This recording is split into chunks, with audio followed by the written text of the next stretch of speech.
क्या कर रहे थे हम लास्ट वीक में? मॉडर्न फिजिक्स में हमने ड्यूअल सॉरी हमने फोटो इलेक्ट्रिक इफेक्ट कंप्लीट कर लिया था। कुछ बोला था क्या मुझे याद दिलाने के लिए?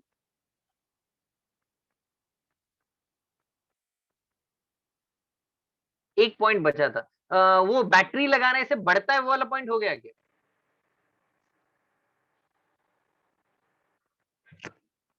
क्वेश्चन नहीं हुआ है ना, वो तो मुझे याद है, लेकिन मैं पॉइंट्स की बात कर रहा हूँ, कुछ छूटे ना।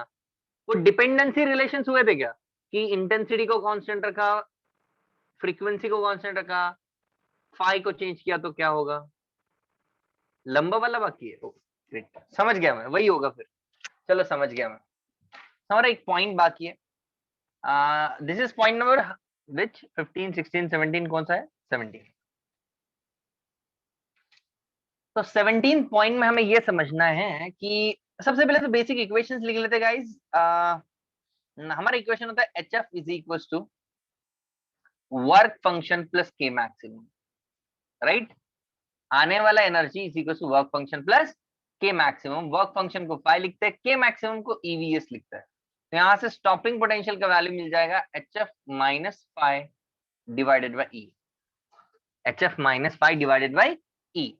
अच्छा, नंबर ऑफ फोटॉन्स कितने गिरते हैं? नंबर ऑफ फोटॉन्स की बात करें तो I upon H C by lambda, या फिर आई अपॉन एच एफ। याद आया?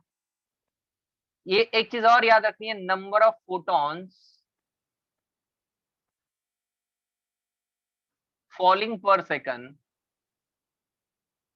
Divided by number of electrons ejecting पर सेकंड। इसका रेशियो कैसा रहता है?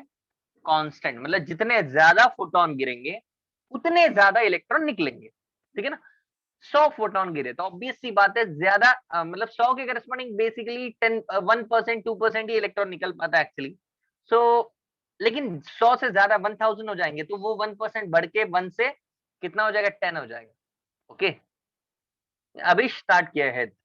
I'm just started and writing the equations whatever we have studied. Okay, so और क्या इक्वेशन चाहिए मुझे? बस that's it. Okay, अब देखो, सबसे पहले तो अपन क्या करते हैं, we will keep phi constant, we'll keep frequency constant, and we'll try to increase the value of intensity and we'll try to decrease the value of intensity, corresponding to which we need to check the stopping potential and a saturation current. Saturation current डिस्कस कर लिया ना? Okay, so guys, phi constant, frequency constant, frequency constant होगी और intensity बढ़ेगी। देखो, frequency constant है और इंटेंसिटी बढ़ रही है।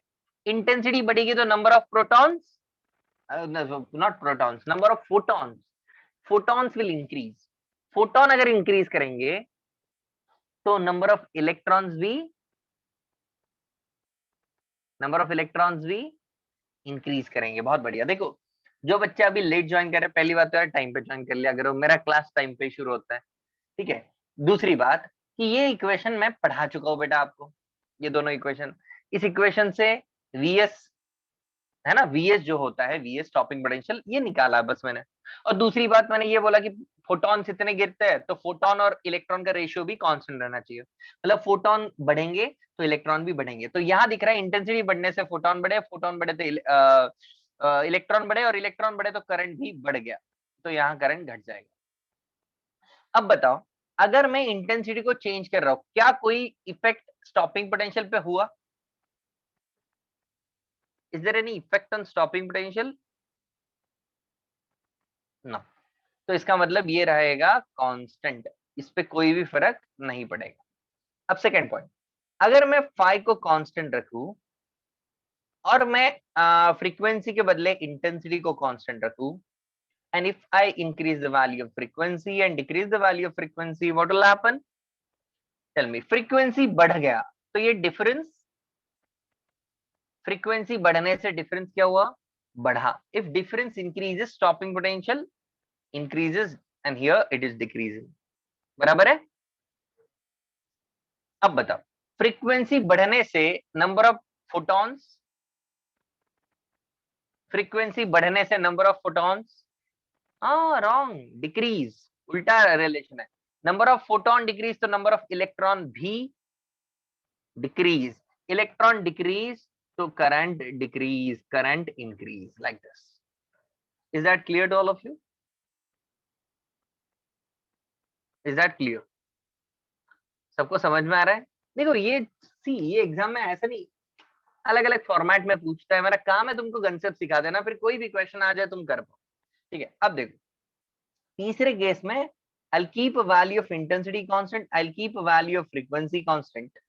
Now I'm changing the phi को कैसे बदलना है? phi को बदलने के लिए क्या बदलना पड़ेगा? मेटल प्लेट ही बदलनी पड़ेगी। You need to change the metal plate. समझा? वेरी गुड स्वयं। सो phi अगर इंक्रीज हुआ तो बताओ ये डिफरेंस क्या होगा? कम। डिफरेंस कम हुआ तो स्टॉपिंग पोटेंशियल भी कम।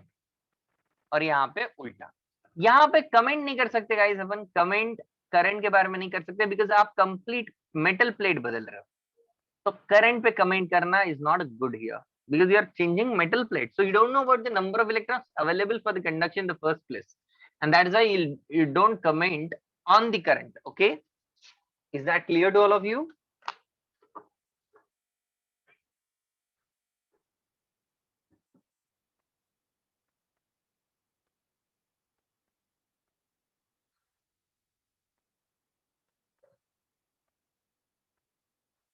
चलो लिख लो।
हाँ, according to the formula, yes, Sahil, but you are changing the metal plate, so you don't know about the number of available electrons, and that's why you're not commenting on current unless it is specified in the question कि ये conditions है, तुम directly नहीं बता सकते।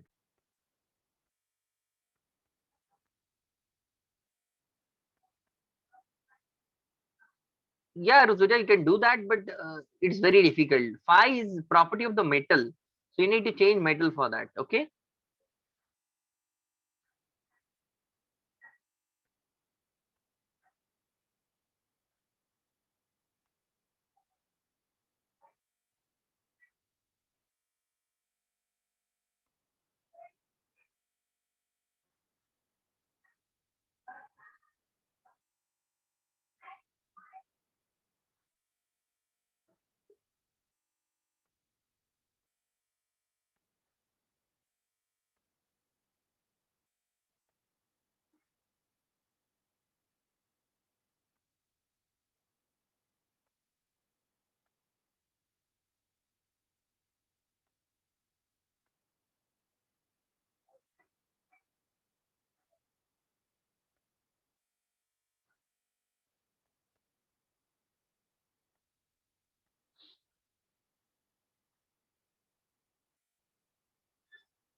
No, no, no, स्वयं क्या बोल रहे हो? But when you say phi increases, हाँ, frequency has to be greater than that. हाँ, obvious है, वो मान के ही चल रहे अपन। We are considering that like photon है स्वयं। हम पहले ही मान के चल रहे कि लायक फोटोन के करस्पॉन्डिंग ये रिलेशन है। बाय द वे ये हो गया क्या सबका राइटिंग? लायक और नालायक फोटोन की बात की थी ना लास्ट वीक।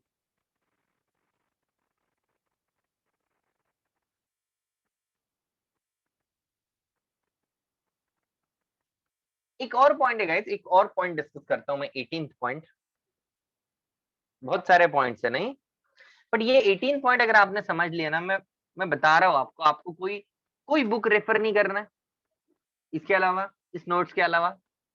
आपका एडवांस लेवल तक का हर क्वेश्चन बन जाएगा। हाँ, ऑब्वियस सी बात है, किसी और टॉपिक के साथ क्लब हुआ तो वो टॉपिक भी आपको आना चाहिए।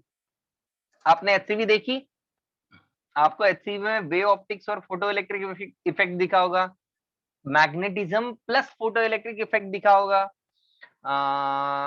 Electromagnetic waves plus photo electric दिखा होगा, दिखा ना। बहुत अच्छे अच्छे सवाल मिक्स किए हुए हैं, और इसलिए मैंने कहा कि एचसीवी सॉल्व करो, थोड़ा सा अच्छा रहेगा। चलो एनीवेज, एक लास्ट पॉइंट ग्राफ का पॉइंट डिस्कस करते हैं। ओके, देखो गाइज, हमारा इक्वेशन है H F is equal to work function plus eVs या फिर के मैक्सिमम। और क्या इक्वेशन है? H F naught plus K max. ठीक है, तो काफी बार हमें ग्राफ बनाने के लिए बोलता है, ठीक है ना। तो ग्राफ कैसे बनेगा? देखो, अगर मैं स्टॉपिंग पोटेंशियल में ग्राफ बनाना चाहता हूँ, ओके, तो देखो फ्रीक्वेंसी का वैल्यू हो जाएगा phi divided by H plus eVs divided by H.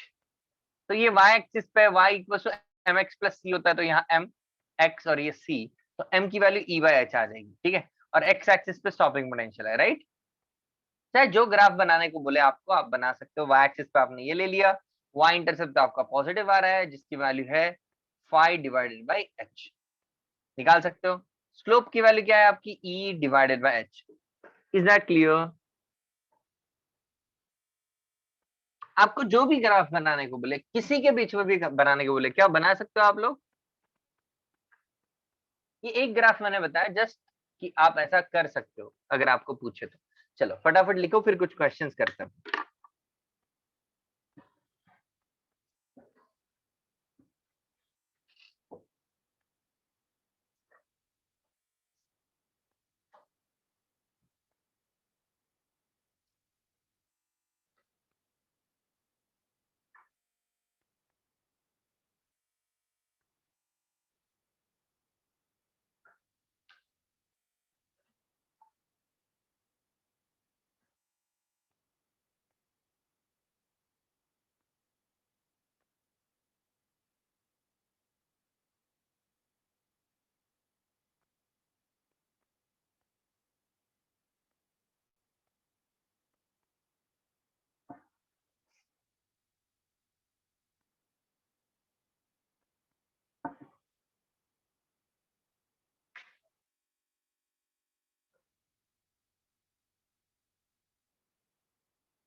To consider work done by the, क्या बोला?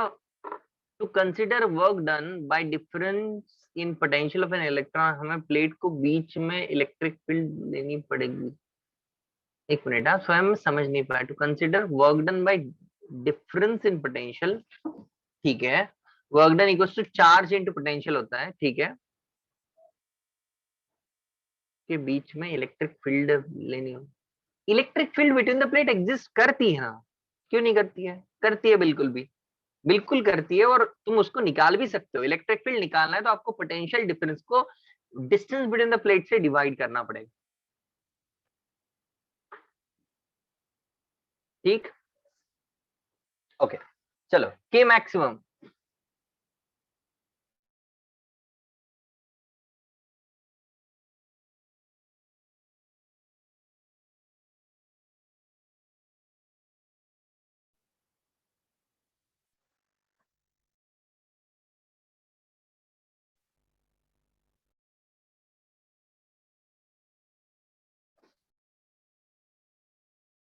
ओके, कैसे करना है इसको?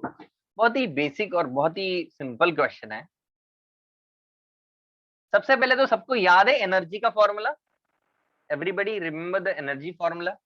अगर मेरे पास एंगस्ट्रॉम में दिया हुआ है तो मेरे पास ये फॉर्मूला है 12,400 डिवाइडेड बाय 2000 एंगस्ट्रॉम। ओके, इतना इलेक्ट्रॉन वोल्ट। तो दो जीरो ने दो जीरो को मारा तो कितना हो गया गाइस? 6.2। कितना हुआ? 6.2 इलेक्ट्रॉन वोल्ट। बोलो clear? Is that clear? Okay. अब वर्क फंक्शन तुम्हारा 2 है, तो इसका मतलब मैं लिख सकता हूँ 6.2 is equal to 2 plus K maximum. तो answer will be 4.2 electron volt. बोलो क्लियर?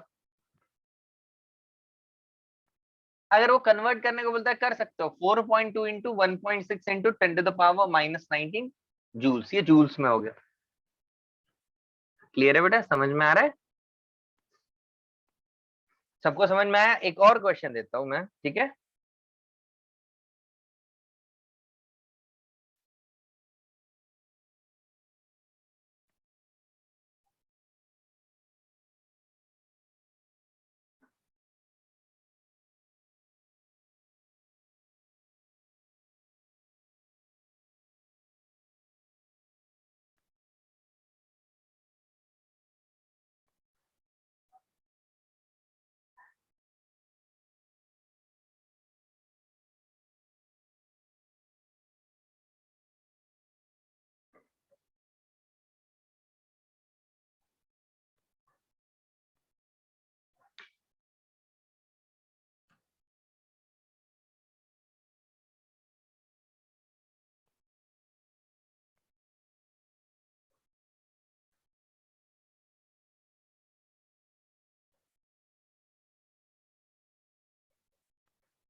ओके, काफी बच्चे सही बोल रहे हैं और काफी बच्चे गलत बोल रहे हैं, तो सोच समझ के आंसर देना। मैंने रीड किया आपके आंसर्स, ठीक है?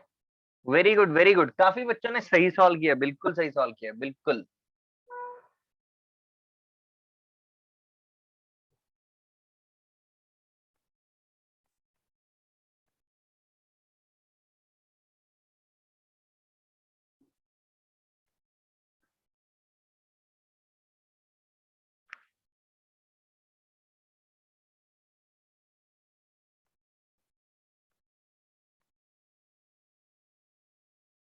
चलो नया क्वेश्चन। अब देखो, सबसे पहले तो आप एनर्जी निकालो यहाँ पे इस क्वेश्चन में। 1240 डिवाइडेड बाय लैम्बडा का फॉर्मूला लगाओगे, जीरो से जीरो चला जाएगा, आंसर होगा 3.1 इलेक्ट्रॉन वोल्ट, बराबर। अब आपका वर्क फंक्शन 4 इलेक्ट्रॉन वोल्ट है। आपको चुकाना है किराया 4 का, आपके पास है 3.1। क्या आप निकल निकल सकते हो? आप बाहर ही नहीं निकल सकते। तो के मैक्सिमम की बात ही नहीं है, जीरो है आंसर। जीरो, खत्म, क्वेश्चन खत्म। Exactly exactly. नालायक इलेक्ट्रॉन नहीं होता, नालायक फोटोन होता है अजिंक्य। इलेक्ट्रॉन तो बेचारा गरीब होता है, ठीक है? उसके पास एनर्जी नहीं आई तो निकल ही नहीं पाया। समझा अजिंक्य?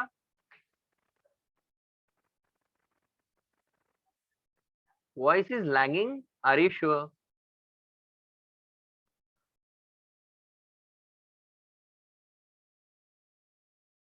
चलो अगला क्वेश्चन ऑलरेडी बोर्ड पे है, प्लीज सॉल्व इट।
ओके कुछ आंसर ए मिले हैं मुझे, कुछ बी मिले और कुछ सी मिले, बताओ। ओके ए, कुछ बी, कुछ सी। स्वयं करेक्ट है तेरा, बिल्कुल सही है स्वयं तेरा, लेकिन काफी बच्चे ऐसे हैं जिन्होंने गलत आंसर दिया है। Okay very good Rishikesh, Akshat and Akshat के ऊपर जो भी था, Pranav also, Jayan you are wrong, Batuja wrong. चलो देखो डिस्कस करते हैं। ओके देखो बड़ा सिंपल क्वेश्चन है, वर्क फंक्शन है इसका लेट से फाइव, आने वाली energy H F, work function five के मैक्सिमम के। अब आने वाली एनर्जी चेंज होकर 2hf हो गई, वर्क फंक्शन सेम रहा, काइनेटिक एनर्जी के डैश हो गई। अब मुझे क्या चाहिए, मुझे ना इक्वेशन पे अगर काइनेटिक एनर्जी को कंपेयर करना है तो ऐसा वेरिएबल नहीं चाहिए, ऐसी चीज नहीं चाहिए जो वेरिएबल हो। तो मैं ऊपर वाले इक्वेशन को 2 से मल्टीप्लाई कर देता हूँ और इनको कर देता हूँ सब्ट्रैक्ट। ऐसा करने से ये हो गया 0, ये हो गया 5, ये हो गया 2k माइनस के डैश। ओके तो के डैश की वैल्यू आई 2k प्लस 5, इसका मतलब के डैश बड़ा होगा ऑब्वियस। बोलो अपनी गलती समझ में आई जिन बच्चों ने गलत किया है क्वेश्चन। चलो और कुछ क्वेश्चंस करते हैं। ओके ओके मंडल, गुड बेटा, जिनका भी सही है बहुत बढ़िया, आगे बढ़ते हैं एक और क्वेश्चन करते हैं।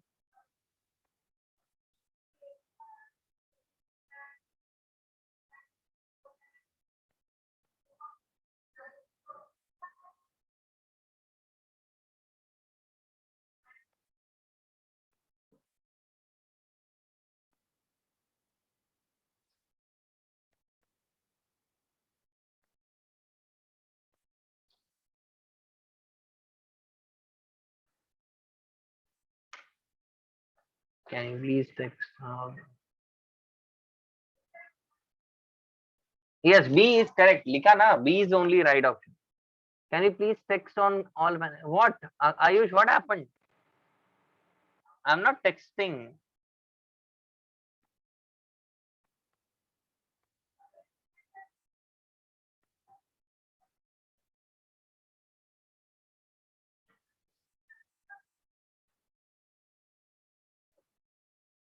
अच्छा ओके, अच्छा वो बाकी लोगों को कह रहा है क्या?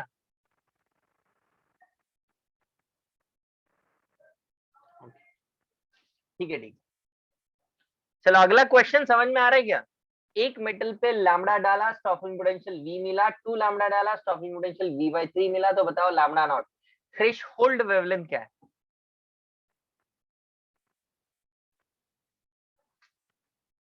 थ्रेशोल्ड वेवलेंथ क्या है वो देखो।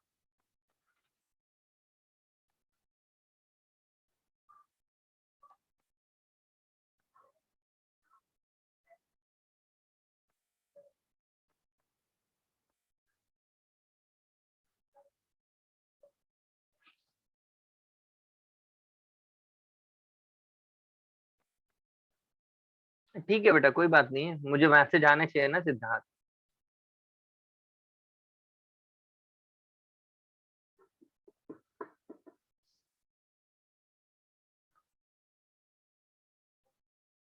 चलो फटाफट क्वेश्चन नंबर 4 करो।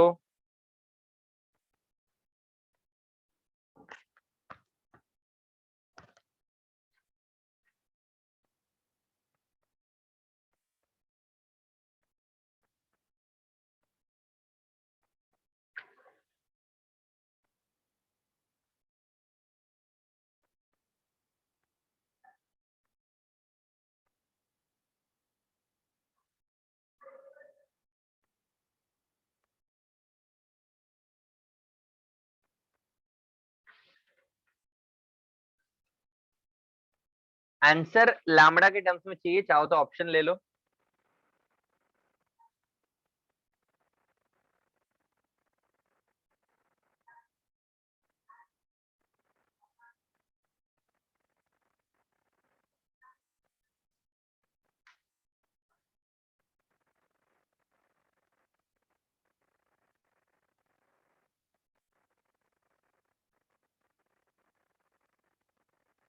कुछ ए मिल रहा है, कुछ बी मिल रहा है, हाँ और बताओ चलो।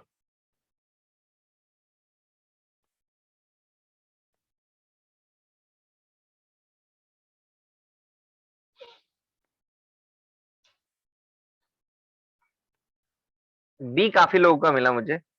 चलो ठीक है, जिनका हो गया ना उनके लिए मैं अलग क्वेश्चन पहले लिख देता हूँ, तब तक मैं ये डिस्कस कर लूंगा।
ओके गाइस, जिनका फोर्थ हो गया है, जिनका नहीं हुआ उनके लिए मैं डिस्कस करता हूँ। आने वाला वेवलेंथ लैम्बडा, फोर्थ का सॉल्यूशन, तो हम लिख सकते हैं H C by lambda is equal to work function plus E into V. Second equation मेरा बन जाएगा H C by two lambda is equal to work function, वो तो सेम रहेगा, E into V by three. अब मुझे चाहिए क्या? मुझे चाहिए लैम्बडा नॉट, मतलब मुझे फाइव चाहिए। मुझे एच सी बाय लैम्बडा नहीं हो तो चलेगा, पर मुझे फाइव चाहिए इक्वेशन में।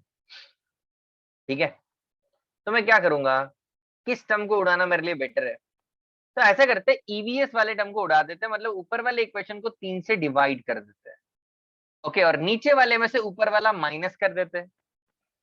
तो क्या बनेगा, एच सी बाय लैम्बडा, नीचे वाला वन बाई टू माइनस ऊपर वाला one by three, left hand side five minus five by three. खत्म, ये दोनों तो कैंसिल हो गए।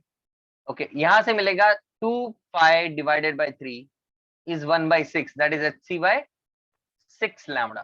थ्री वन जा थ्री टू जा, तो सिक्स, सॉरी, इसका मतलब H C by six lambda is equal to, sorry not six, it's four. Sorry guys, three two जा सिक्स और टू टू जा फोर लैम्बडा आएगा।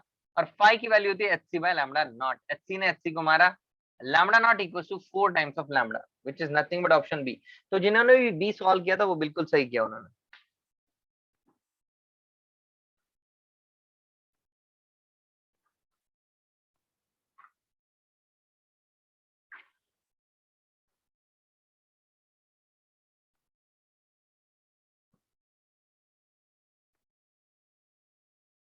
फिफ्थ का सी मिल रहा है, सबको मिल रहा है क्या?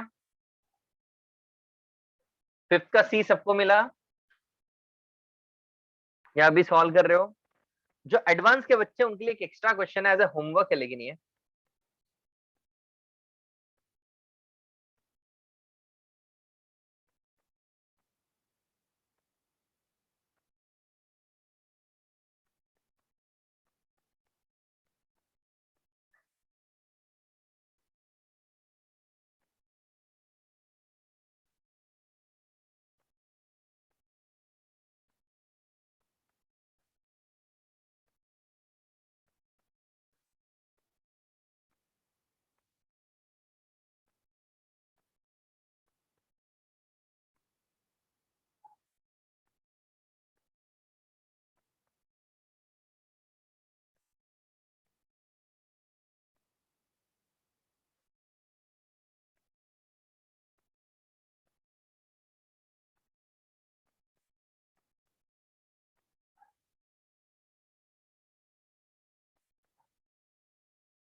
जिनका क्वेश्चन 5th हो गया है, जो एडवांस के बच्चे हैं, उन लोग के लिए एक क्वेश्चन लिख रहा हूँ, ये आपको एज ए होमवर्क करना है। Will be discussing this afterwards.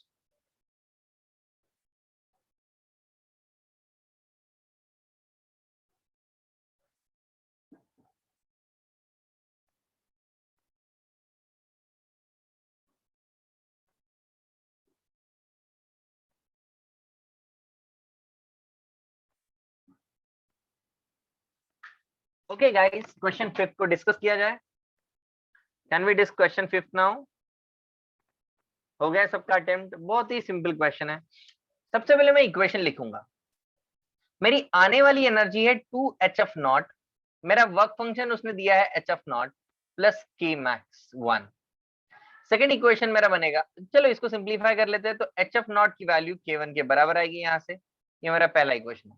Second के लिए phi hf naught is a work function and k2, तो k2 का वैल्यू आ जाएगा 4 hf नॉट। अब यहां से हम क्या करेंगे, k2 और k1 को डिवाइड करेंगे तो आएगा 4 divided by 1 which is 4। k2 मतलब half m into V square, तो v2 square upon half m into v1 square. तो यहाँ से हाफ m कैंसिल होगा, तो v2 बाई v1 का होल स्क्वायर आएगा 4 के बराबर। तो v2 की वैल्यू आएगी 2 टाइम्स ऑफ v1। खत्म। सी ऑप्शन आया था क्या सबको? सबका सी आया था?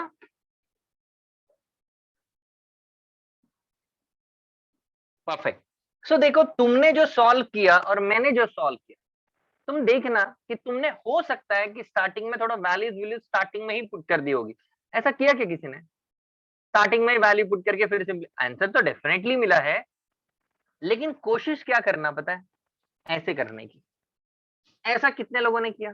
किया क्या? किया होगा डेफिनेटली। 100 बच्चे हैं तो कुछ बच्चों ने तो ऐसे ही किया होगा, है ना? किया ना, चलो गुड, कुछ है। और काफी बच्चे ऐसे होंगे जिनको आंसर तो मिला है लेकिन उन्होंने थोड़ा लेंदी कर दिया, इधर ऑलरेडी वैल्यूज पुट कर दी।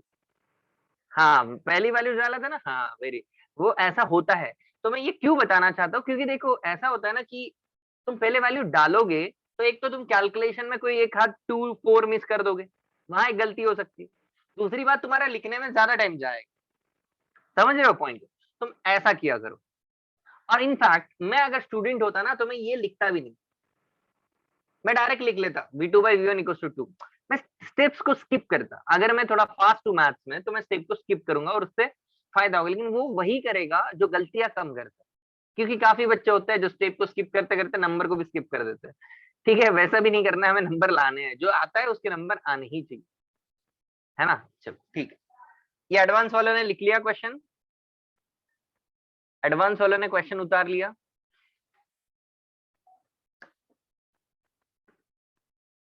फटाफट एडवांस वाले स्टूडेंट्स ये क्वेश्चन उतार लिए, उतार लो फटाफट और ये सॉल्व करो। इंटीग्रेशन वाला सवाल दे रहा हूं मैं। एक्सीड्स द रेडियस मतलब ईटा टाइम्स है ना? डिस्टेंस कितना है? Eta times of radius type का।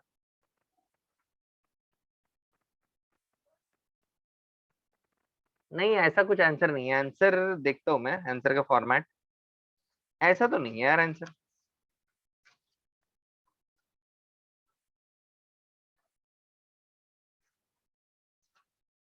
मैं आंसर भी लिखवा देता हूँ, अननेसेसरी आप नहीं तो कंफ्यूज हो जाओगे। अरे बाप रे, क्या तूने रट्टा मारा है क्या रे? ये बिल्कुल सही आंसर दिया है, सोहम ने सही आंसर दिया बिल्कुल। इतने जल्दी सॉल्व ही कर लिया क्या?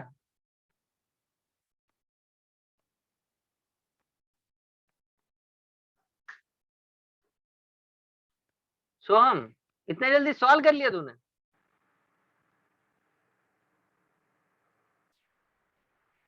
बहुत फास्ट किया। विल टेक रिंग्स, यस, छोटी छोटी रिंग लेके सॉल्व करेंगे, बराबर है। तो ये इंटीग्रेशन का क्वेश्चन है, तो आप लोगों को खुद से ट्राई करना है। जेई वालों के लिए ये क्वेश्चन इंपॉर्टेंट है, कर लेना, आप कर लोगे। आगे बढ़ू मैं अब। सबको फोटो इलेक्ट्रिक समझ में आया? All students, I am asking all students, is photo electric effect clear? Notes सबने अच्छी बनाई? Notes is very important in this topic, so you just have to read this points, you can solve any question. कितना भी tough question हो solve हो जाएगा, इसके बाहर नहीं जाता है क्वेश्चन इस पॉइंट से, ठीक है? नीट वाले स्टूडेंट, आपको नीट लेवल का एक क्वेश्चन दूं जो नीट में पूछा हुआ है, you want that, CET and NEET वाले?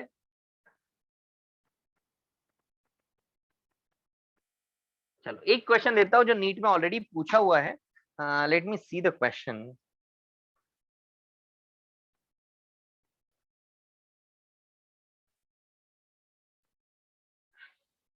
एक नीट वालों के लिए last question and then we'll be proceeding for the next topic, that is matter wave.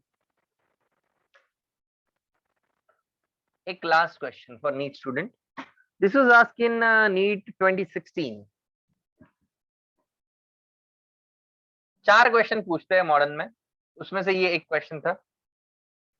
When a metallic surface is illuminated with the radiation of wavelength lambda, metal plate को lambda wavelength से illuminate किया, the stopping potential is V. Stopping, ये mains level का ही question है, तो JEE वाले भी कर सकते हैं। अगर 2 लैम्बडा से इल्यूमिनेट किया तो स्टॉपिंग पोटेंशियल हो गया 2v, no sorry v/4, v/4। Threshold wavelength क्या होगी, लैम्बडा नॉट की वैल्यू क्या? ऐसा क्वेश्चन अभी हमने सॉल्व किया था, बिल्कुल वैसा ही क्वेश्चन ये पूछ लिया था 2016 में, जब मैंने पढ़ाना शुरू किया था। चल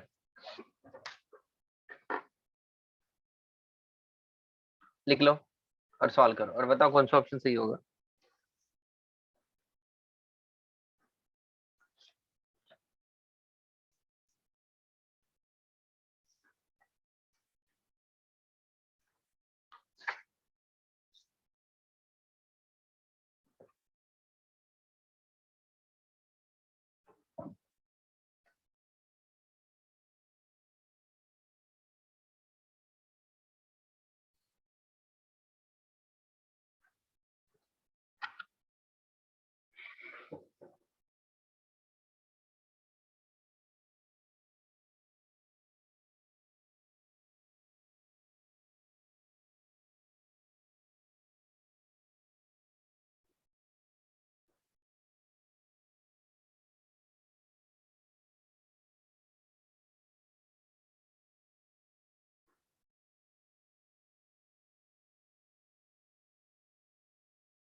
ऑप्शन 4 मुझे ज्यादा लोगों का आंसर मिल रहा है।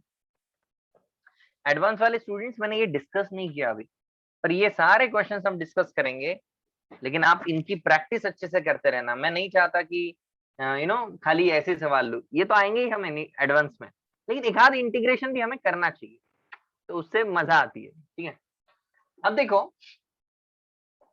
बहुत ही आसान सवाल है, इजंट इट? सबको आ गया ना? क्या लिखना है, H C by lambda is equal to work function plus EV, फिर लिखना है H C by 2 lambda equal to work function plus EV by 4।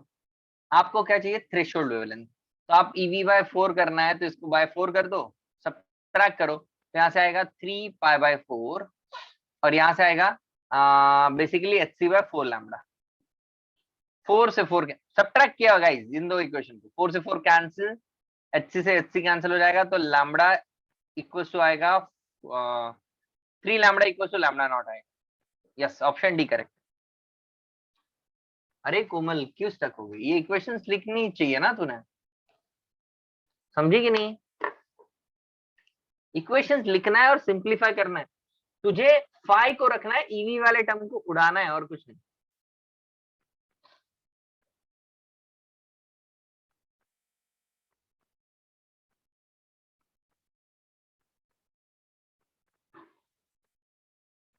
Okay,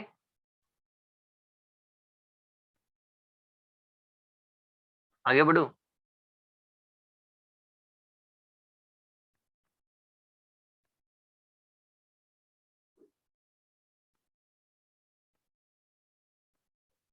सबका हो गया है?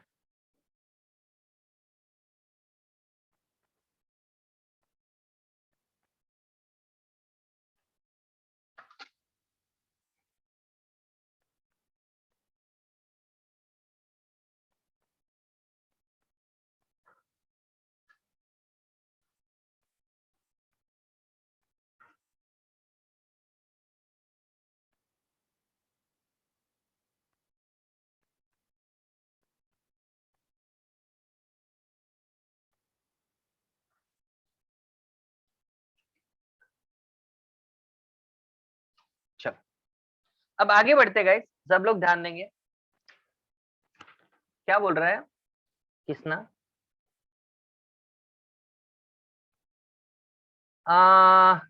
Kisna, do have any contact with Soham Pathak? Actually मुझे solve करना पड़ेगा, मैंने वो क्वेश्चन मुझे सॉल्व ही करना है। मुझे थीटा पे जाऊंगा, मैं डी थीटा का एलिमेंट लूंगा, मतलब रेडियस स्मॉल आर पे जाके डी आर थिकनेस की रिंग लूंगा, फिर इंटीग्रेट करूंगा। उस तरीके से अगर तू जा रहा है तो ठीक है, जो भी आ रहा है ना।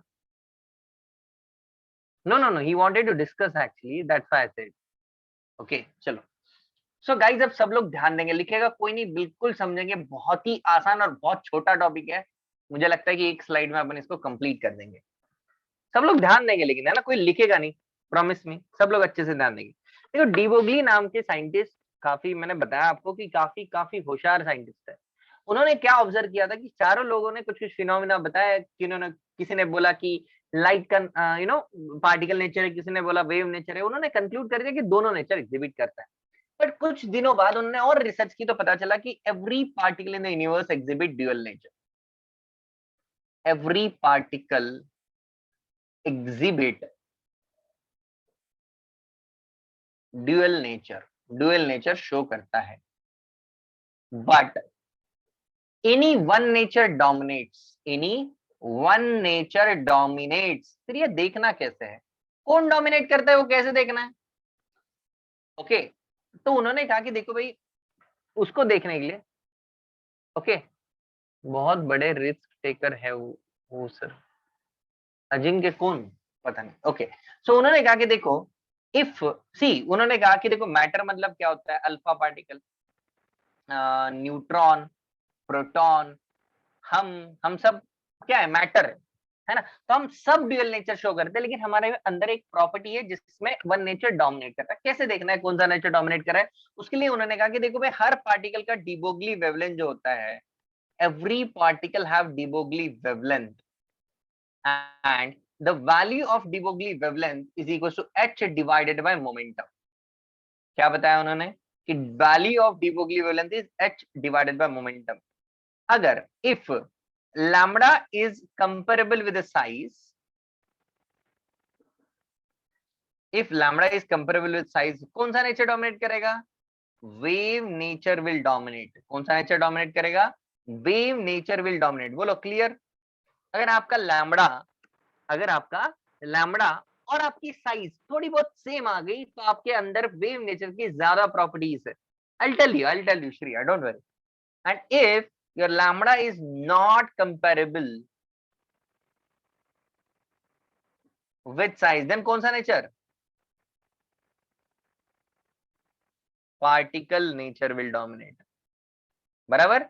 ये छोटा सा पॉइंट है। अब इसको एग्जाम्पल के साथ समझते हैं। गाइस देखो, अगर मैंने आपको एक एग्जाम्पल दिया, मान लो कि 1 kg का एक बॉल है। कितने केजी का? 1 kg का। इसको मैं 100 की स्पीड से भगा दूं। ओके, सब लोग ध्यान देंगे, कोई लिखेगा ना तो वो समझ नहीं पाएगा, मैं पहले बोल रहा हूँ। और एक क्वेश्चन ना, इस स्लाइड पे एक क्वेश्चन फिक्स्ड है, फिक्स्ड। नीट में तो कंपलसरी है, मतलब नीट सीईटी में तो कंपलसरी है। जेई वाले तो हो सकता है थोड़ा गेम खेले, कोई और डाल दे, है ना, न्यूक्लियर से ज्यादा डाल दे, वो कुछ भी कर सकते हैं। लेकिन ये नीट और सीईटी में कंपलसरी क्वेश्चन है मैटर।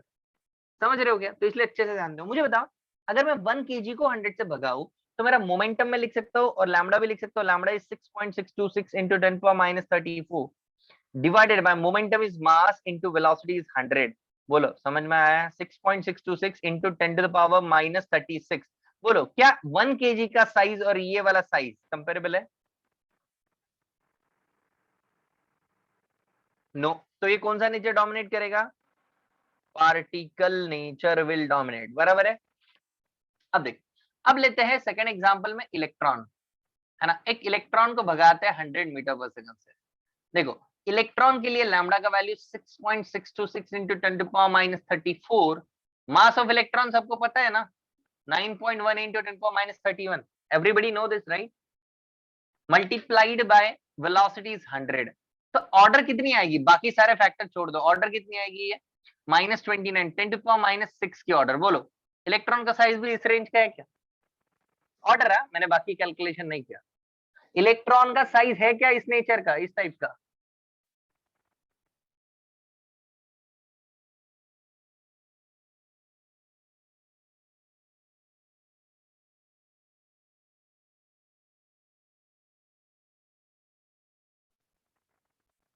है ना। वेव नेचर, कौन सा नेचर डोमिनेट करेगा? वीडियो इज नॉट द,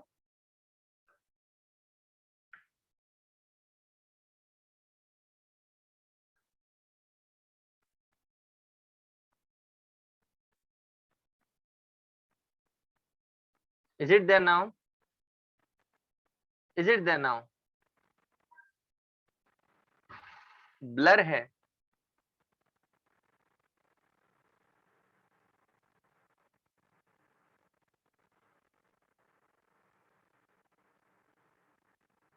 अभी भी ब्लर है।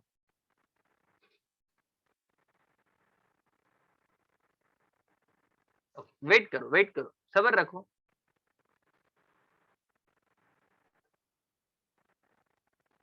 सब्र रखो, अभी भी ब्लर है क्या? रुको, मैं थोड़ा मिनिमाइज करता हूँ, फिर से रिजॉइन कर, है ना। मैं ट्राई करता हूँ, रुको, कुछ चेंज होता है क्या?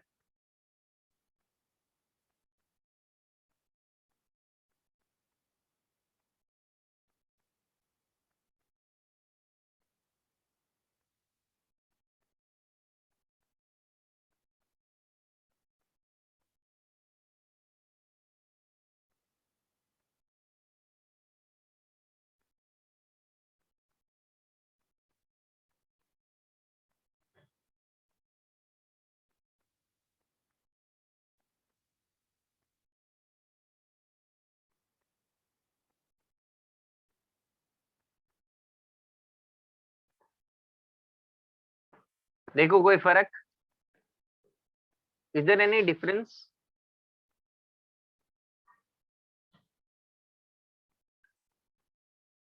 क्या करेंगे बताओ, क्योंकि मेरी स्पीड तो है, स्पीड तो अच्छी है, देखा मैंने।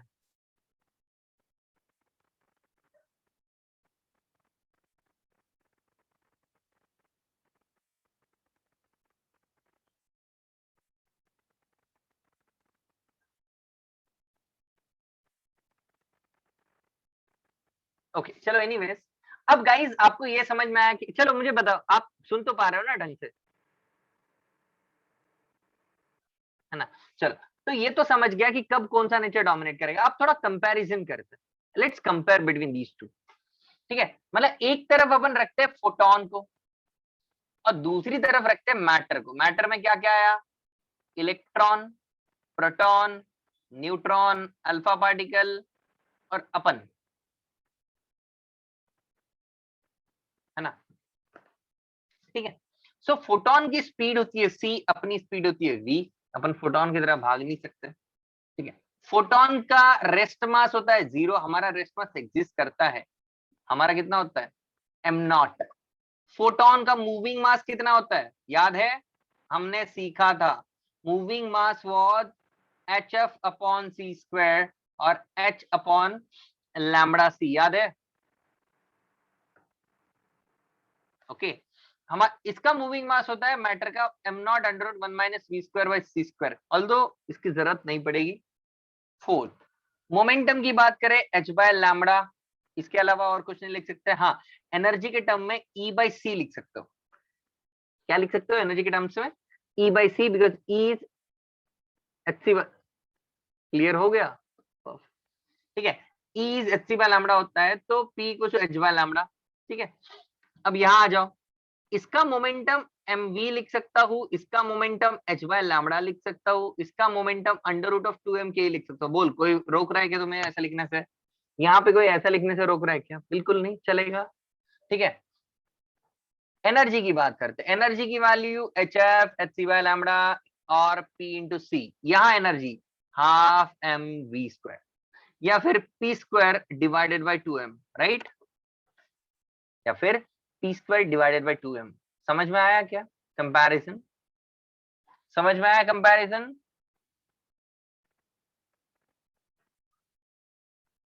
चलो, लिखना शुरू करो, मैं रेस्ट रूम से आया 1 मिनट में, तब तक ये कंप्लीट कर लेना। Please finish this, okay? Please finish your writing.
हाँ, बोलो बच्चों, हो गया छापना?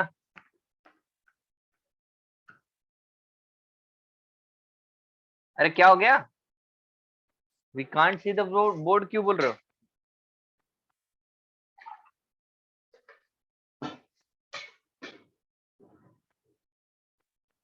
स्क्रीन चला गया था? ऐसा क्यों हो रहा है यार? कोई बैकग्राउंड में कॉल कर रहा है लगता है। एक बार देखूं क्या, मिनिमाइज करूं क्या, थोड़ा सा मिनिमाइज करके देखूं क्या, कोई है क्या बैकग्राउंड में कॉलिंग विलिंग कर रहा है क्या? एक मिनट। हाँ, नहीं तो यार कॉल तो कोई नहीं आ रहा है।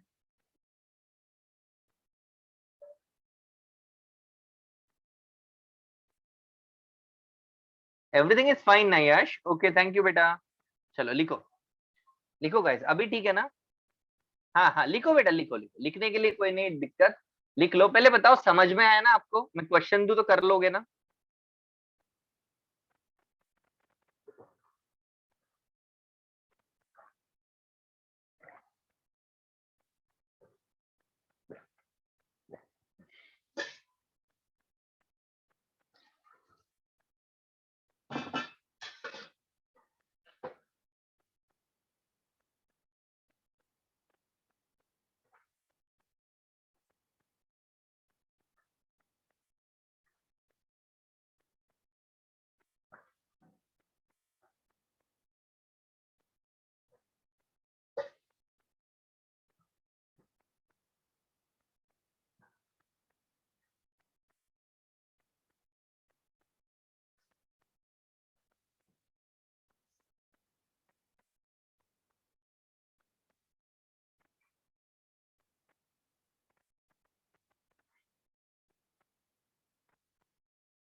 अपन। अरे कुछ भी, किसी का भी नाम लिख लो, मैटर में तो हम भी आ गए। सबको ही आ गया। हमारा नेचर कौन सा एग्जिबिट करेगा बताओ?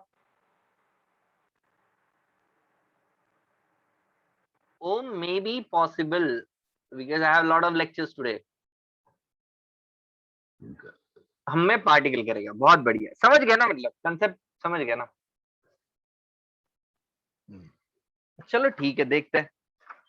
एक क्वेश्चन देते हैं आपको। एक नहीं, दो देते हैं।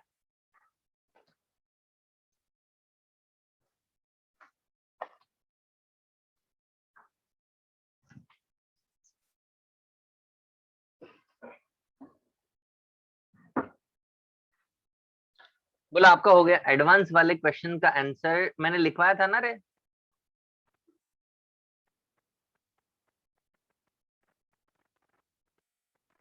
Can someone please send advance वाले क्वेश्चन का आंसर टू हिम?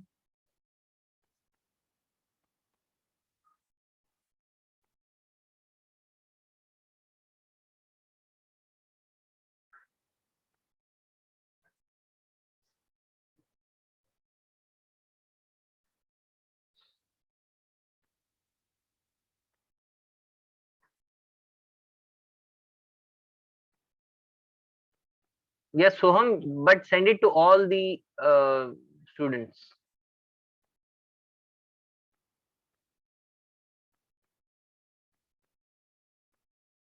ना ना ना ना ना, अरे बाबा, जो लैम्डा निकल के आया ना, -36। -36, और इसका डायमेंशन सेम है क्या? -36 की ऑर्डर। और इसका डायमेंशन होगा 10⁻², के डायमेंशन का, राइट?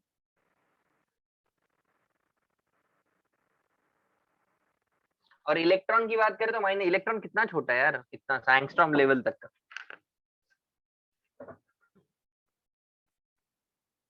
समझ गए क्या? चलो फटाफट आगे बढ़ता हूँ। हो गया सबका? क्वेश्चन दो। दो क्वेश्चन देता हूँ इस कंसेप्ट पे, मतलब जो हमने पढ़ा। और भी कुछ पढ़ना है मैटर में। मैटर में मैं और चीजें पढ़नी है। आज अपना मैटर में खत्म हो जाएगा लग रहा है मुझे। फटाफट क्वेश्चन देता हूँ, कंप्लीट करो चलो। दो क्वेश्चन दे रहा हूँ मैं।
Rutuja equal to MC square, photon में हाँ ले लो, लेकिन जरूरत नहीं पड़ेगी एमसी स्क्वायर, ठीक है।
चलो, काफी बच्चों ने फर्स्ट भी सॉल्व कर लिया और काफी बच्चों ने सेकंड भी कर लिया है।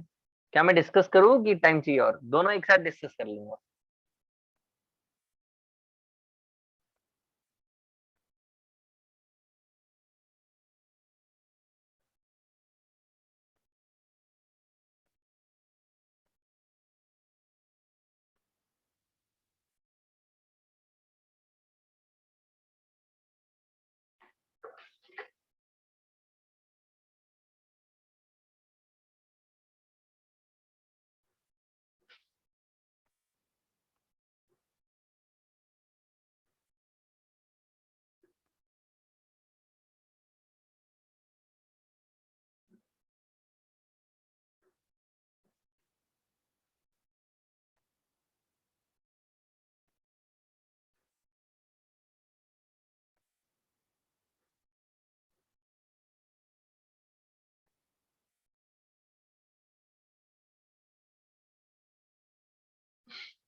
चलो डिस्कस करते हैं बेटा। Electron of mass M and photon have the same energy. Okay, electron का एनर्जी फोटोन की एनर्जी के बराबर है, चलेगा। The ratio of the lambda will be, lambda of electron to lambda of photon हमें निकालना है। सबसे पहली बात, लैम्डा का फॉर्मूला होता है h/p, इसके लिए भी h/p। तो ये मोमेंटम ऑफ इलेक्ट्रॉन और ये मोमेंटम ऑफ फोटोन है, कैंसिल हो जाएगा। मोमेंटम ऑफ फोटोन यहाँ आएगा, डिवाइडेड बाय में आएगा momentum of electron. Momentum of photon की अगर मैं बात करूं तो क्या मैं उसको E/c लिख सकता हूं? लिख सकता हूं मोमेंटम को E/c। मोमेंटम क्या था, सी एनर्जी क्या थी, hc/λ ना, तो pc तो मोमेंटम इज या करेक्ट, E/c लिख सकता हूं। अब मोमेंटम ऑफ इलेक्ट्रॉन को मैं मास इनटू वेलोसिटी लिख सकता हूं, लेकिन मुझे वेलोसिटी कहीं चाहिए नहीं, I don't want velocity anywhere. तो हम क्या करते हैं, ये एनर्जी वाले रिलेशन को यूज करते हैं। तो मैं एनर्जी ऑफ फोटोन को और इलेक्ट्रॉन की एनर्जी को मैं इतना लिख सकता हूँ, एनर्जी ऑफ फोटोन को मैं ई लिखता हूँ, या फिर मैं p²/2m लिख सकता हूँ क्या, एनर्जी ऑफ इलेक्ट्रॉन को लिख सकता हूँ। Energy of electron is p²/2m which is equal to energy of photon which is E। तो यहाँ से मोमेंटम क्या आ गया इसका, √2m इंटू ई। कितना आ गया, √2m इंटू ई। तो यहाँ डाल दो E/c √2m इंटू ई। तो ये अंडर रूट में आ जाएगा 1/c √E/2m। ऑप्शन ए कितने लोग का सही है?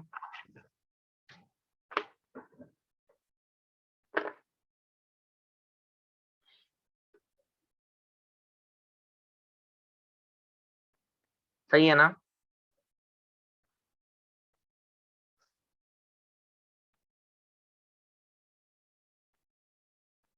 पक्का? देखो ये नीट का क्वेश्चन है, कैसा था, इजी था, नीट में पूछा हुआ क्वेश्चन नहीं, 16 वाला, ठीक है ना। तो काफी मेंस में भी ऐसे ही सवाल आता है। होप कि आप समझ पा रहे हो चीजों को, ठीक है बेटा। Komal, Rutuja, both of you, is that clear? Shreya मैंने लिखवा दिया ना आपको कि energy of photon can be written as hc by lambda and h by lambda मतलब मोमेंटम होता है। तो एनर्जी ऑफ फोटोन को तुम मोमेंटम इंटू c लिख सकती हो। ओके बेटा,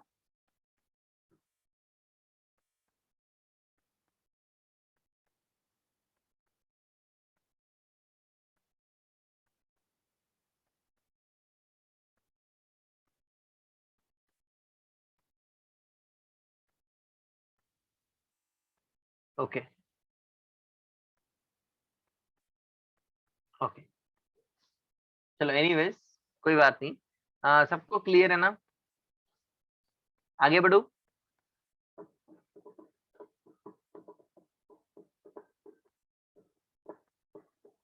सेकंड क्वेश्चन डिस्कस करें। चलो फटाफट बोलो, फटाफट फटाफट।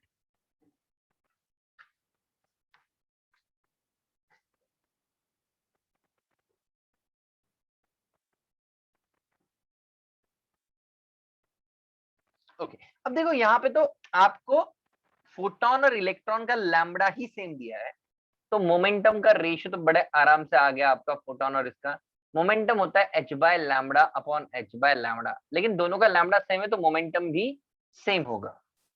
Do you agree with me? अरे कोमल मिटा दिया मैंने, अभी ध्यान गया मेरा। Do you agree with me कि मोमेंटम का रेशियो 1 होना चाहिए? ओके चलो, अब एनर्जी की बात करते हैं। Energy of electron upon energy of photon ऐसा पूछा गया है। एनर्जी ऑफ इलेक्ट्रॉन मैंने बोला P square divided by 2m होता है। क्या होता है? P square divided by 2m। Energy of photon क्या होता है? एनर्जी ऑफ फोटोन होता है P इंटू सी। अभी लिखा हमने, क्या होता है? P इंटू सी। और दोनों का मोमेंटम कैसा है? दोनों के लिए मोमेंटम कैसा है बेटा? सेम। तो मोमेंटम सेम है तो ये कैंसिल हो गया, तो बचा P बाई 2mc। ऐसा कुछ है क्या? नहीं दिख रहा है, चलेगा कोई बात। अच्छा, क्या मैं मोमेंटम को किसके टर्म्स में लाना है? मुझे c और v के टर्म्स में लाना है। c तो आ गया, क्या मोमेंटम ऑफ इसको मास इंटू वेलोसिटी लिख सकता हूं मैं? इलेक्ट्रॉन के मोमेंटम को लिख सकता हूं, तो लिख दो बस mass into velocity upon 2 into mass into c। तो v डिवाइडेड बाई 2c है क्या कोई ऑप्शन?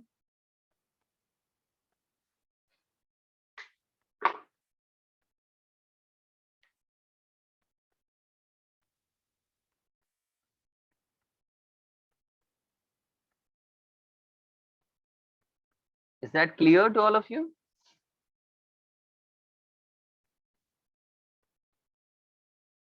ठीक लगे सवाल? चलो आगे बढ़ते हैं और थोड़ा और चीजें यहाँ पे मैटर में पढ़ते हैं।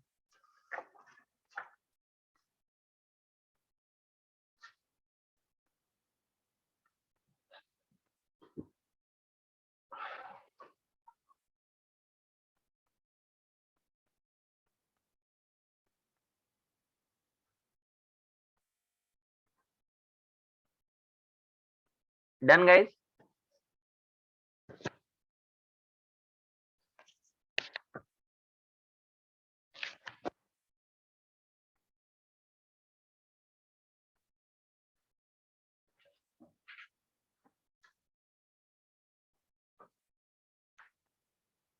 सबका हो गया ना?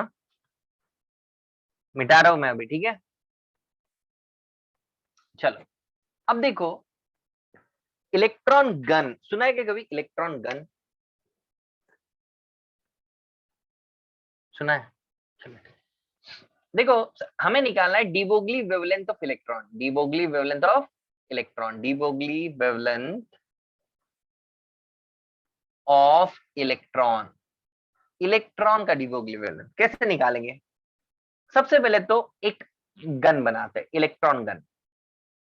बोलो इलेक्ट्रॉन गन में कौन सा इमिशन होता होगा? फोटो इमिशन, फील्ड इमिशन की थर्माइनिक इमिशन?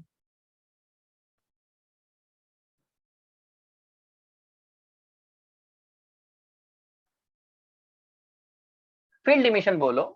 इलेक्ट्रिक फील्ड लगा रहे हो, इस पोटेंशियल को तुम क्या कहोगे? Filament voltage. क्या बोलते हो? Filament voltage. ठीक है, तो यहाँ से इमिशन हो गया इलेक्ट्रॉन का। अब इसके साइड में तुमने लगाया एक इवैक्यूएटेड चेम्बर। क्या लगाया? एक इवैक्यूएटेड चेम्बर लगाया, और उसको लगा दिया आपने एक battery.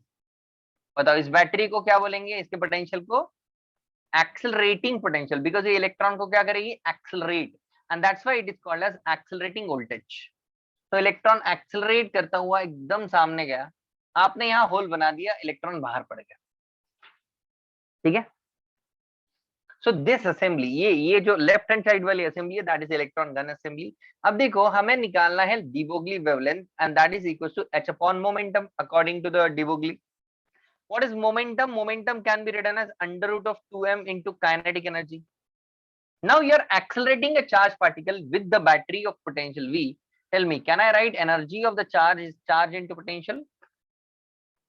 Can I write this? Electrostatics. Energy is equal to charge into potential. तो लिख दो भाई, Planck's constant is 6.626 into 10 to the power minus 34 divided by under root of 2 into mass of electron is 9.1 into 10 power minus 31 multiplied by 1.6 into 10 power minus 19 multiplied by voltage V। बोलो बाकी सारे constants है। बहुत बढ़िया। अरे ये सबको कैसे पता? ये किसने रट्टा मार के सिखाया आपको? किसने सिखा दिया भाई? ऑलरेडी पता है कुछ बच्चों को। कैसे भाई, कैसे पता? केम में हुआ है, सेल्फ स्टडी करके बताया। ओके चलो ठीक है। तो this is called as de Broglie wavelength of electron. Write it down and calculate de Broglie wavelength of alpha particle and alpha का निकालना है आपको, और किसका निकालोगे? फोटोन, प्रोटॉन का। पहले प्रोटॉन निकालो फिर अल्फा निकालो। चलो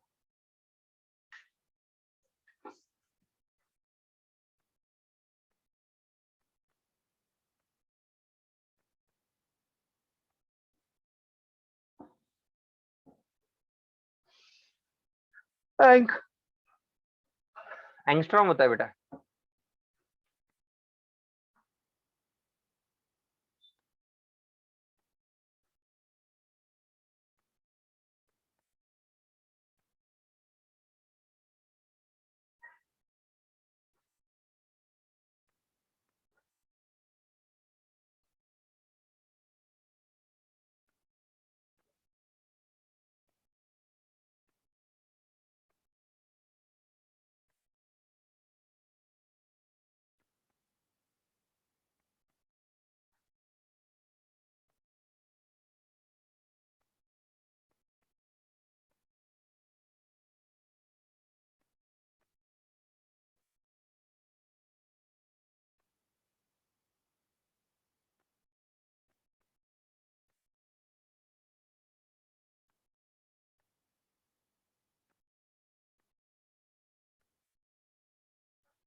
लो लो लो, जो लेना है लो अजिंक्य।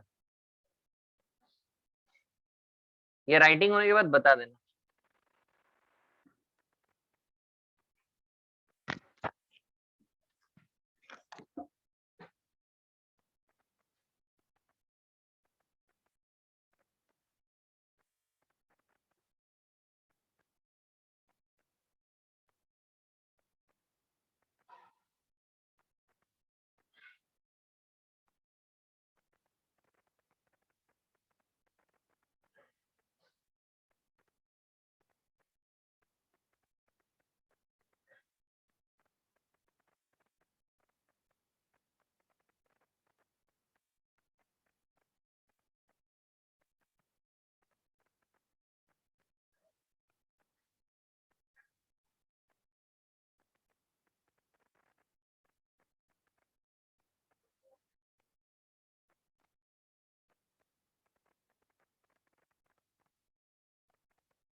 हाँ भाई, हो गया क्या सबका? करूँ डिस्कस आगे का?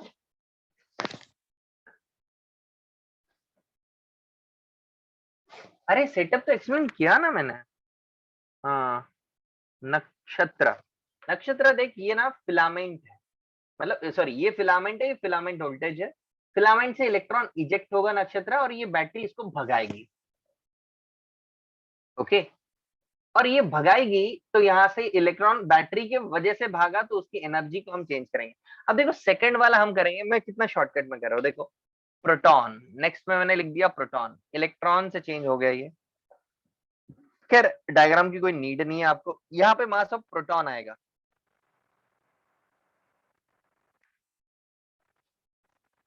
यहाँ पे हो जाएगा 2 into mass of proton is 1.67 into 10 to the power होता है -27। चार्ज उतना ही। ओके, तो इसको सिंप्लीफाई करो, तो 0.286 divided by under root V, ये हुआ था क्या केमिस्ट्री में?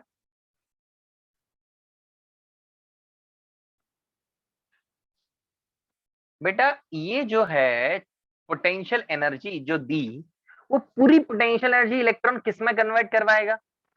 काइनेटिक में कन्वर्ट करवाएगा। जो कंफ्यूज है कि काइनेटिक को क्यूवी कैसे लिख दिया, अरे बाबा इलेक्ट्रॉन के पास पोटेंशियल एनर्जी क्यूवी मिली, जो भी भागा उस क्यूवी के वजह से भागा ना।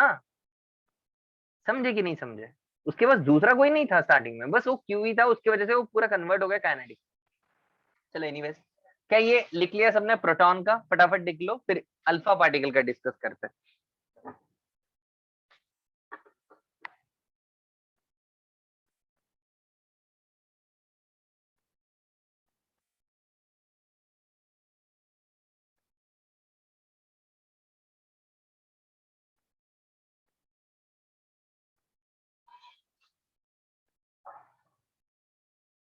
करूँ क्या डिस्कस अल्फा का? यही, ये प्रोटॉन का था, ठीक है ना?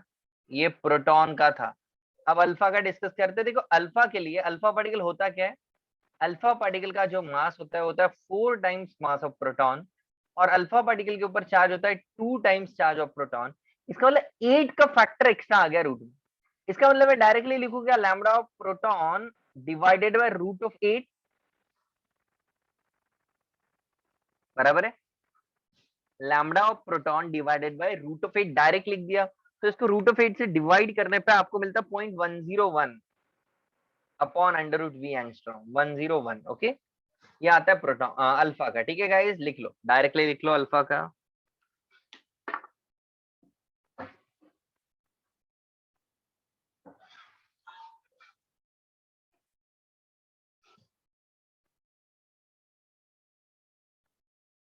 Let me know once you're done with your writing.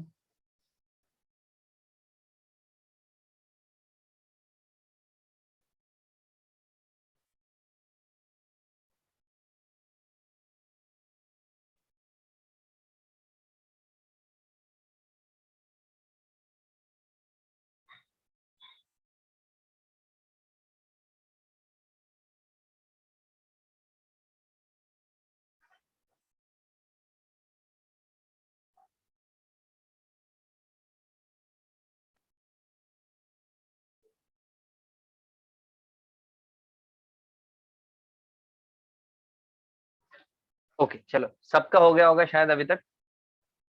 आगे बढ़ता हूँ, एक लास्ट कंसेप्ट है इस मैटर वेव टॉपिक का। काफी छोटा टॉपिक है मैटर वेव्स, राइट? तो इसका एक लास्ट कंसेप्ट है, उसको समझने के लिए पहले तो आपको ब्रैग्स लॉ समझना चाहिए। ब्रैग्स लॉ हमने कभी डिस्कस नहीं किया, इसलिए डिस्कस कर लेते हैं। ब्रैग्स लॉ क्या होता है? ब्रैग्स लॉ देखो क्या होता है कि मान लो आपके पास क्रिस्टल है, तो क्रिस्टल में एक ऊपर वाला प्लेन है, ये नीचे वाला plane. This is a plane, plane number 1 and this is plane number 2, let's say. ठीक है, एक लाइट आया, यहां से टकरा के ऐसे चला गया। लेट्स से प्लेन के साथ इसने थीटा एंगल बनाया था, तो रिफ्लेक्ट होने के बाद भी वो थीटा एंगल बनाएगा। ठीक है, रिफ्लेक्ट होने के बाद भी वो थीटा एंगल बनाएगा। ठीक है, अब दूसरा लाइट आया जो नीचे चला गया, यहां टकराया, ये एंगल थीटा, यहां से ऐसे चला गया। ठीक है, तो ये भी एंगल थीटा होगा, होगा कि नहीं होगा? अब मैं चाहता हूं कि इन दोनों का इंटरफेरेंस करो। हमने वेव ऑप्टिक्स पढ़ी है, तो हमें पता है कि पाथ डिफरेंस को एन लैम्डा करना पड़ता है मैक्सिमा के लिए, और उसके लिए पाथ डिफरेंस निकालना पड़ेगा। तो हम क्या करते हैं, यहाँ से एक परपेंडिकुलर ड्रॉ करते हैं। ये थीटा तो ये 90 माइनस थीटा होगा, तो ये बन जाएगा थीटा। सिमिलरली यहां से एक परपेंडिकुलर ड्रॉप करते हैं, ये थीटा तो ये 90 माइनस थीटा, तो ये भी आपका बन जाएगा थीटा। तो पाथ डिफरेंस ये और ये इन दोनों का एडिशन होगा। इंटरप्लेनर सेपरेशन अगर मैं डी मानता हूं, लेट्स से कि एक प्लेन और दूसरे प्लेन में सेपरेशन डी है, तो डी का sine theta this one and D का साइन थीटा दिस वन, तो क्या मैं लिख सकता हूं 2d sine theta is equal to N lambda for maxima. और अगर मैं मिनिमा चाहता हूं तो path difference 2d sine theta को मैं इक्वेट किससे करूंगा 2n+1 इंटू लैम्डा बाई 2 से फॉर मिनिमा। बोलो clear? Is that clear? This is called as Bragg's law. इसको ब्रैग्स लॉ बोला जाता है। पाथ डिफरेंस मतलब एक ऊपर वाले प्लेन से टकरा के आने वाली लाइट और एक नीचे वाले प्लेन से टकरा के आने वाली लाइट, ये दोनों अगर इंटरफेरेंस करती है तो ये कंडीशन सेटिस्फाई करना है। ठीक है,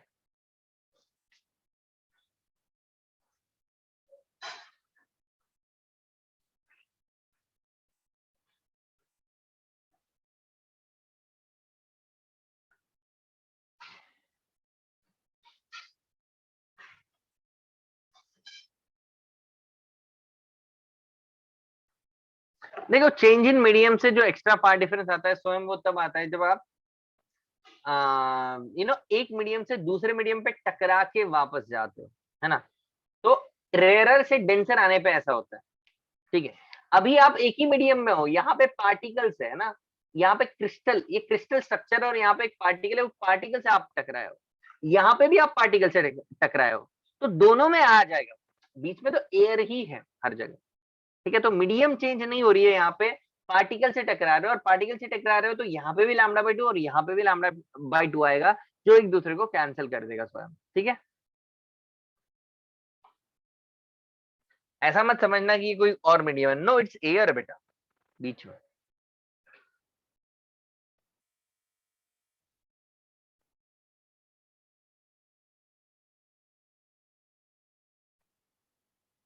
ओके, इसके बाद एक डेविसन और जर्मर एक्सपेरिमेंट है जिसको हम प्रोबेबली अगली क्लास में करेंगे बेटा, आज के लेक्चर में वो हो नहीं पाएगा। ठीक है ना, तो ये फटाफट लिखो, आपके लिए होमवर्क में दे देता हूँ।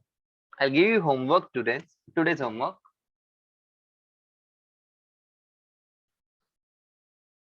आपको एचसीवी तो करनी है कंप्लीट, एचसीवी का फोटो इलेक्ट्रिक इफेक्ट कंप्लीट करना है आपको, ऑब्जेक्टिव सब्जेक्टिव सब कुछ। उसी में मैटर वेव के क्वेश्चन हो गए, वो भी कर लेना। इसके अलावा आप एनसीईआरटी फोटो इलेक्ट्रिक करना, ठीक है, एंड मैटर वेव भी कर लेना, इसमें भी कर लोगे क्या? नहीं नहीं, क्वेश्चंस करना, क्वेश्चंस करना। ओके, चलो ठीक है। सो आज के लिए अगले लेक्चर में आप क्या याद दिलवाओगे मुझे? जो भी लेक्चर जल्दी और टाइम पे अटेंड करता है उसको बस ये है याद दिलाना है मुझे, Davisson and Germer experiment. Okay, याद दिला दोगे? वेरी गुड असीम, बहुत बढ़िया बेटा। चलो ये याद दिलाना, डेविसन एक्सपेरिमेंट से शुरू करेंगे और फिर एटॉमिक स्ट्रक्चर हम पढ़ने वाले अगले लेक्चर में। Okay, we are going to cover atomic structure. Okay, electron का वाईडीएससी है ना? बिल्कुल है, कर सकते हो। चलो guys, that's it for today then. मुझे लगता है कि अभी अपन अगले लेक्चर में मिलते हैं। ठीक है, bye bye guys, see you in the next week. Friday will not be having a lecture this week. I'll be traveling guys, so इस वीक में मैं लाइक कल से मैं छुट्टी पे हूँ ऑलमोस्ट ट्यूसडे तक, नेक्स्ट ट्यूसडे तक, तो प्रोबेबली हमारा नेक्स्ट लेक्चर नेक्स्ट वेडनेसडे होगा। ठीक है, ठीक है, या है, yes. Okay, so take care guys, मिलते हैं अगले हफ्ते। इस फ्राइडे को थोड़ा सा पढ़ाई करो, है ना। थैंक यू बेटा, थैंक यू कृष्णा। चलो bye bye guys, have a take care guys.